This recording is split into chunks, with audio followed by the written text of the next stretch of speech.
Thank you, Caroline, for your gracious words of introduction, and thank you to Justice Matters for your ongoing work in the community and for the invitation to say a few words today.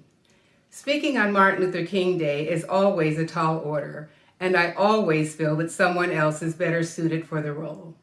But I never want to be in the category of saying no to an invitation to add my voice, no matter how insignificant, to those who speak for justice, especially when the invitation is to speak to those who are on this journey with me in the faith community. And that shared commitment means something, even when we gather virtually. So I appreciate the opportunity to speak today, or at least I know I should appreciate the opportunity. See, when I said yes to this invitation, it was before Christmas. And while the tensions and divisions in our country had been obvious for some time, I think what we witnessed on January 6th was a stunning awakening for many. I confess that I hadn't thought a lot about today on the first of the year, but if I had written this on January 5th, my words might have been kinder or more gentle. But perhaps like some of you, I have had a few sleepless nights since January 6th, and I'm not feeling particularly kind or gentle these days. See, I have been remembering how in 2009 on Martin Luther King Day, we were preparing to celebrate the inauguration of Barack Obama, and hopefulness was in the air.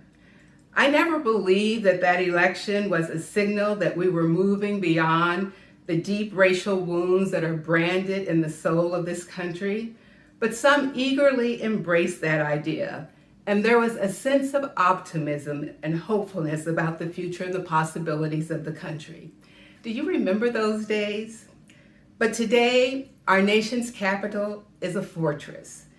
After being overrun by violent extremists and white nationalists, and with continuing threats against the Capitol and Capitol buildings across the country, Washington, D.C. and the entire country is on high alert as we prepare for this inauguration day. All because of the words of a president who refuses to accept the legitimacy of an election and who sought to invalidate the votes of thousands of primarily Black voters.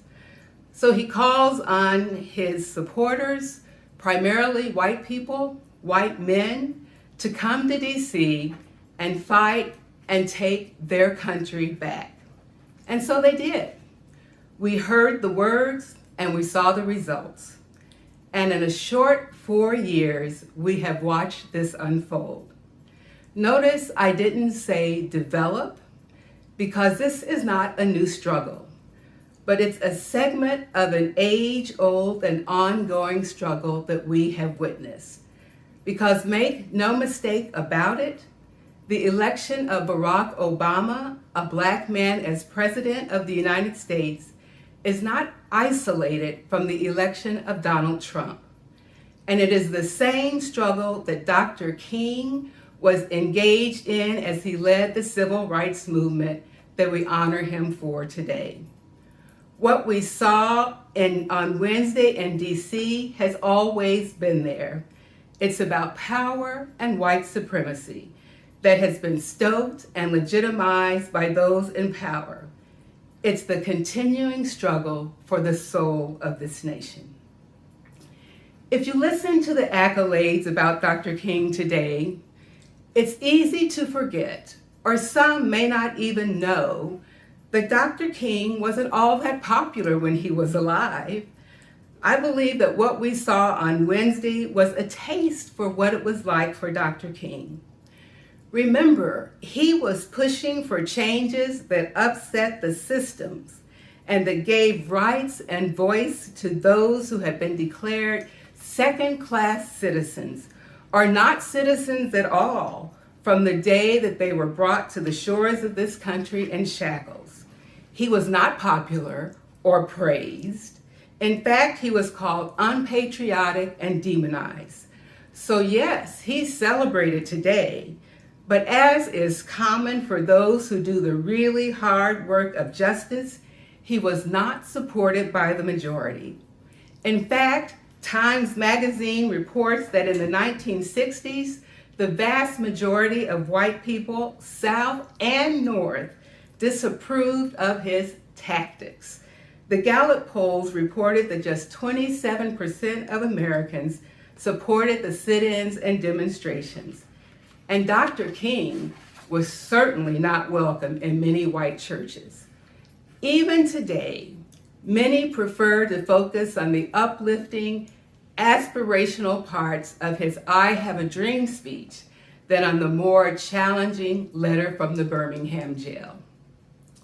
But I believe that this is a moment, a year, that the words that Dr. King began to write in the margins of a newspaper as he sat in the jail cell in Birmingham, Alabama, that must be heard with a renewed sense of urgency by faith communities across this country, including here in Lawrence. I say that because you may know that this letter by Dr. King was written in response to a letter entitled A Call for Unity that was published in the paper that was written by reasonable, respectable faith leaders in Birmingham. They weren't leaders of the Klan or fringe crazies. They may have been what we would consider the moderates. Maybe even they were progressives, at least as progressives as one could be in Birmingham, Alabama in the 1960s. And you will forgive my obvious biases. And honestly, I believe that's who we have with us here today. If you have signed on to this event, then you are on board with the justice agenda. I don't need to take time to convince you that justice is important. You know that already, or you wouldn't take time to be here today. But that is exactly why I think this letter from Dr. King is especially important to us today. See, even though we know that justice is important, there is still this idea that somehow we are special here in Lawrence, that we live in this progressive blue dot of Kansas, and in some ways we are different, that we are better than or above the fray that swirls around Kansas, and that we are isolated from everything else in Kansas, or maybe even around the country, that it doesn't touch us. But when we look at the facts, we really know that's not true. We have just seen and heard about the issues that Justice Matters is focused on this year. The tour of injustice, homelessness, criminal justice, and restorative justice in our schools. If you have been a part of Justice Matters, none of this is new to you. But on this Martin Luther King Day, almost 57 years after the Civil Rights Act of 1964 was signed into law, when Dr. King was present, the state of Black Lawrencians tells a revealing and stark story of injustice in this blue dot progressive community. You know, there is a night that the official count is taken for reporting purposes of the homeless population. It's called the point in time count. Now remember that the population of Blacks in Douglas County is 4.2%. When that count was taken for 2019, the percentage of Black households that were on that point in time count was 24%. That was households, not individuals. So the number of individuals would be even higher. Many of those would be children. When the percentage of Black people in this county is 4.2%, as of this past Friday, the percentage of Black incarcerated persons in our jail was 29.22%. And the most recent civil rights education data that is available is from the 2017-2018 school year. And that data indicates that in Lawrence Public Schools, Black students were 2 times as likely to be suspended as their white peers. And studies show that restorative justice practices decrease out-of-school suspensions. But in Lawrence, in the 2019-2020 school year, even with restorative justice practices in place, out-of-school suspensions went up, not down. Friends, we have problems here in Lawrence, and we have to stop thinking that Lawrence is different. Yes, you say, but aren't we better? Well, I guess if it's better to be on a ship with only one hole than it is to be on a ship with 3 holes, I guess we're better. But Dr. King reminds us that a threat to justice anywhere is a threat to justice everywhere. We are caught in an inescapable network of mutuality tied in a single garment of destiny. Lawrence is not an island.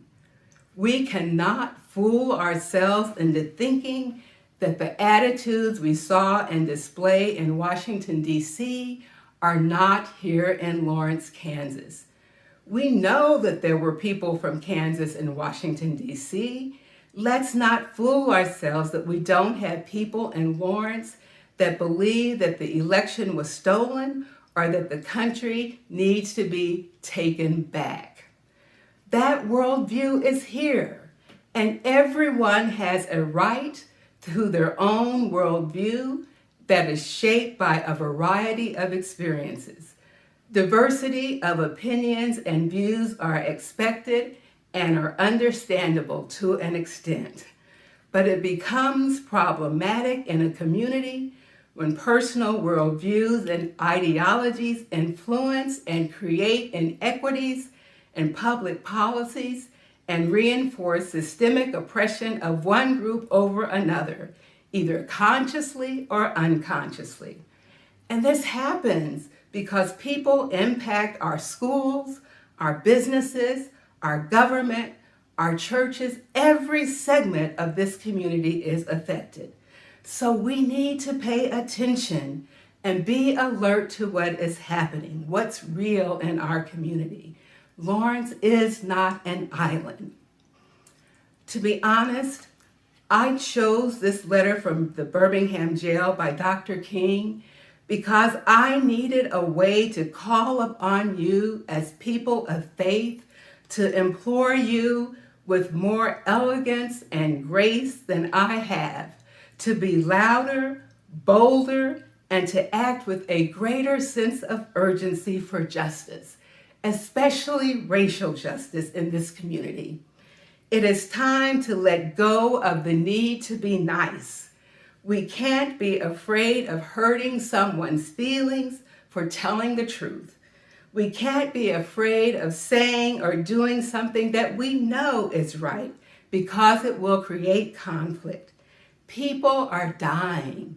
Lives are being destroyed by ongoing injustices. We'll survive conflict and hurt feelings. Everyone here is a leader in some way in this community. You all have your circles of influence. Everyone makes decisions about when to speak out and when to remain silent. And it's not always an easy decision, but your voice matters. Always, especially in those hard places, in boardrooms or staff meetings or country clubs, at family dinners, where you may be the lone voice speaking out against that racist comment or innuendo, or naming that policy that favors you, but you know disenfranchises others and has for years. And a word for pastors in particular of white faith communities in Lawrence. We need you to be outspoken leaders for justice. It's wonderful to have committed lay leaders, but lay leaders know something is important by how important it is to their senior leadership, their pastors. Communities of color need you to speak loudly and unequivocally about justice from your pulpits. That is your largest reach. But silence, especially by white Christians and white churches, is historic and painful. There's a reason it's called the bully pulpit. In many places, the white church is being used as a breeding ground for hate. I hope you'll speak against that in your pulpits and stand for justice. The time is here. The time is now. This year cannot be like every other year. We cannot leave here today and check our Martin Luther King Day celebration off of our list of things to do and go about our business as usual. Not this year. We all saw the reality of what we are facing in this country. We saw the difference of how Black Lives Matter's protesters were treated last summer and how the mobs that attacked the Capitol were treated. Unequal treatment is everywhere. It's not just in Washington, D.C., it's here in Lawrence, Kansas as well. A threat to justice anywhere is a threat to justice everywhere. We are caught in an unescapable network of mutuality, tied in a single garment of destiny. We've got work to do. Homelessness, criminal justice, restorative justice, and so much more. Let's get busy because justice really does matter.